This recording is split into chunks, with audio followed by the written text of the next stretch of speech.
Welcome to Real English Podcast. Before we jump in, if you're enjoying these explainers, please take a second to like, subscribe, and share us with your friends. It really helps the podcast grow.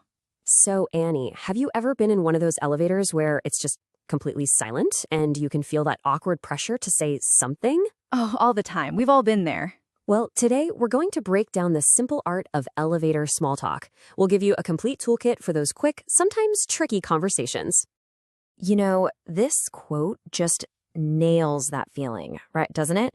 You're standing in a little metal box and the silence just feels loud. Exactly. And when someone finally does say something, it can feel a little pointless. The conversation isn't really going anywhere, so it feels like you're just talking to fill the silence. And that's the big question, right?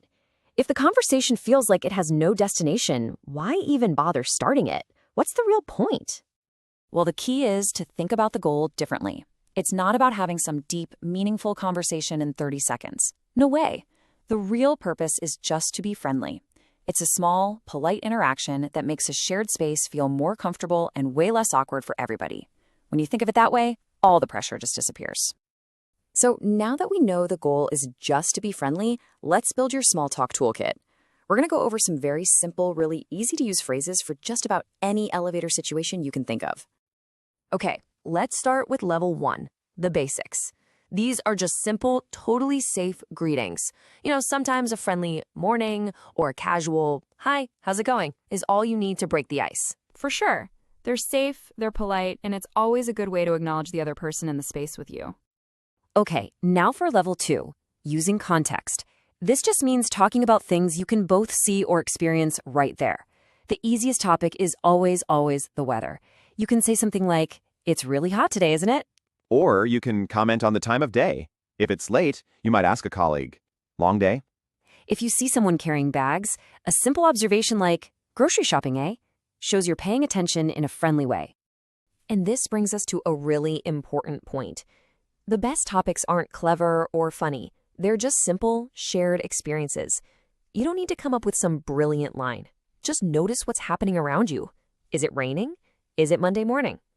These simple things create that little moment of connection.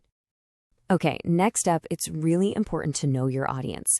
Who you're talking to, a friend, a coworker you barely know, or your boss, is definitely going to change your approach. So let's look at the difference here. With a colleague or an acquaintance, a casual and friendly response like, doing all right, how are you? Is perfect. But with a supervisor or a client, you'll want to be a little more polite and professional. A perfect response here is, busy, how are you doing? Saying you're busy is actually a pretty smart move. It shows you're working hard and it keeps the conversation focused on work.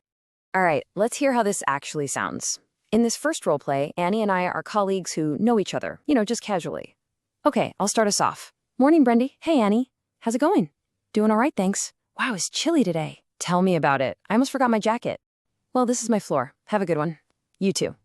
See? Notice how that was simple and friendly? We just used the weather as an easy, common topic. Okay, time for another one. This time, I'm the supervisor, and Brendy is my employee. So the tone will be a bit more formal.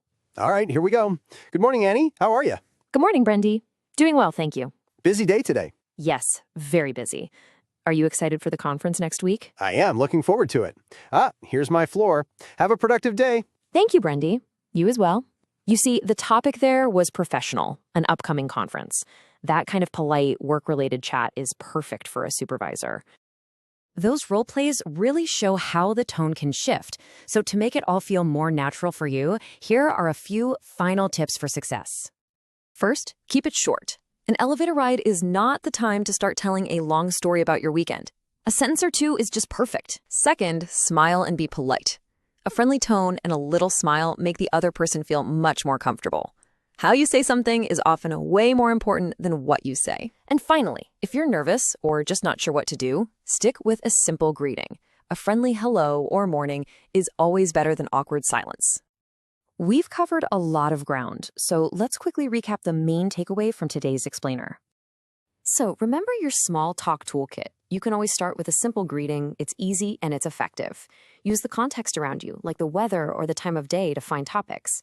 And adapt your phrases to your audience. Speak a little differently to a colleague than you would to your boss. And if you remember only one thing today, please let it be this. the whole purpose of elevator small talk is simply to be friendly. That's it. You're not trying to solve world problems in there. You're just sharing a small, positive moment with another person. So we'll leave you with this one last thought. A simple smile and a friendly hello might seem like a small thing, but you never know. What if your next 30-second ride could make someone's day just a little bit brighter?